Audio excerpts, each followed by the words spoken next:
I'm gonna need something stronger than coffee if you're gonna ask me to dish on Rose. I'm not asking you to dish. Anyway, you cut the Danish. I'm just curious. I know how close you guys are. Close enough to know that you're the best thing that's ever happened to her since her curling iron. You're not, I don't want to say the word jealous, but you don't think that there could possibly be anything between Dusty and Rose. I know Rose loves me. Yeah, like crazy, so don't go getting any funny ideas. This is about Dusty, not Rose. I found out something about him. I gotta tell her, and it's not gonna be easy. Rose can take her lumps. What's the dirt on Dusty? Can't get into it, Mitzi. But he's not who she thinks he is. Yeah, sounds like one of my ex-boyfriends. I could have told you that jerk was no Boy Scout. You don't like him? Nope. It's those squinty eyes. I don't trust those eyes. If you've got mud to sling away. Just promise me that you will hit Dusty right where it counts. In the ego. I gotta go. I got a date with Mr. Wrong. Why go? He's springing for the movie. Listen, when you're done giving Rose the lowdown on Dusty, why don't you tell her she's the luckiest gal I know, okay? You, my friend, beat hitting the lotto jackpot any day. Thank you, Mitzi.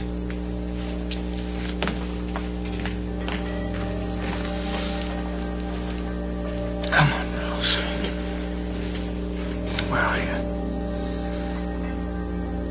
Make it fast. Can I come in? 2 minutes, okay? And then I gotta go. Thanks. You seem jumpy. Yeah, I gotta tell you something about the shop. If that plumber is stiffing us on the copper... No, the plumber's fine. And he stops us from that grand opening, I'm gonna be very This mad. doesn't have anything to do with the shop. But you just said that it had something Yeah, to... I know what I said. Well, could you hurry up with it? Because I gotta meet Paul. The guy knows I kidnapped his mom, and he still wants to talk to me. It's like a miracle. I talked to him on the phone. He said Yeah, me I know okay, you so I did. really I just saw Paul. What? Was he still mad at me? Yeah, he's mad, but he's not mad at you. And when you go talk to him, he's not going to want to talk to you about Barbara's kidnapping. How do you know that? He's going to want to talk to you about me. What about you? Before I start out, I want you to know that I never set out to hurt you. Let's go right there, right to the finish line. You hurt me how? Look, when you and I became partners, Rose, I had a little bit of a cash flow problem. All right, go on. You remember that day in the shop and the landlord was pressing you for money? I was afraid that you were just... that you were going to miss out on everything that you had worked so damn hard for. That's right. That's why you gave the landlord the big fat check. Yes, but I had to take out a short-term loan to cover that check. That's a bridge loan, right? Whatever. Yeah, so? But I didn't take it from a bank. I took it from Barbara. Wait a minute. Tell me that's a big joke. It is not a joke. It was just a loan, and I paid her back with interest. Now, the thing is, Paul got wind of this, and he's going crazy. He's so angry that he can't even think straight.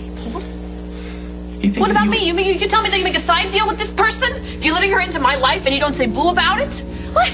Hey, she is not a part of this deal. This is our investment, right? This is ours. She has nothing to do with this project. Okay, Mr. No Cash Flow, I want to hear it straight. No more lies. I want you to tell me right in here, swear on your life, that Barbara Ryan does not own my shop.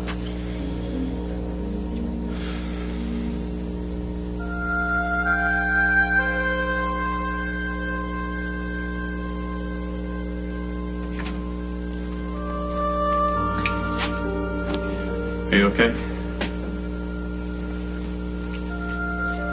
You never get over losing a patient. Really sorry, Dad. Did you know Stan? He's a real feisty character. Maybe you should go home. You know, when I was doing the workup, he told me he really loved to travel. He was planning a trip to Alaska. Did the autopsy report come back yet? No, not yet. Why? Well, I heard Dr. Dixon mention that something was off in Mr. Cromley's chart. The discussion I had with Dr. Dixon was confidential. I know there's a problem, Dad. But one mistake in a patient's dosage, it doesn't necessarily translate into cause of death. What you heard is not to be repeated. Do you understand that? You can't just shut down when things get messy, Dad. That's what you did when I was a kid, but I'm not a kid anymore. I'm a doctor. Like you.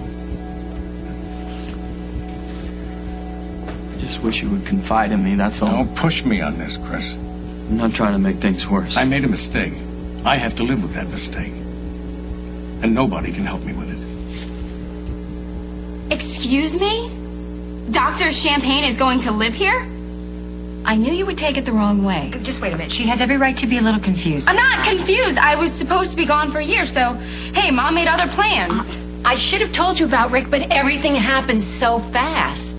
We just found out a couple hours ago that Alison's sentence has been commuted, so. That's great.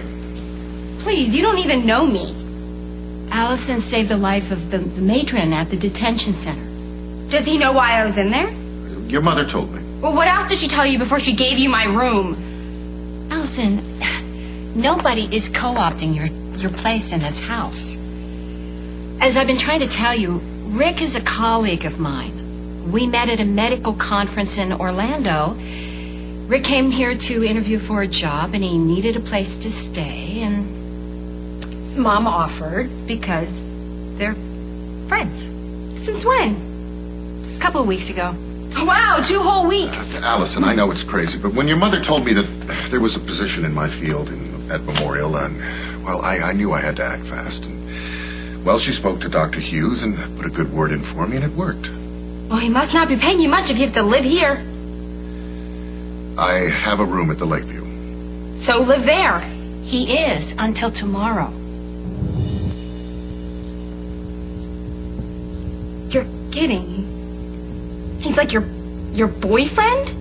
I'm out of your life for like 5 minutes and you pick up some speaker at some convention? Wait a minute. Mom has every right to live her life. Well, what about me? Don't I have the right to live my life? Don't I have the right to... I think this may be a lot for her to accept. It's okay. It doesn't give her the right to be rude.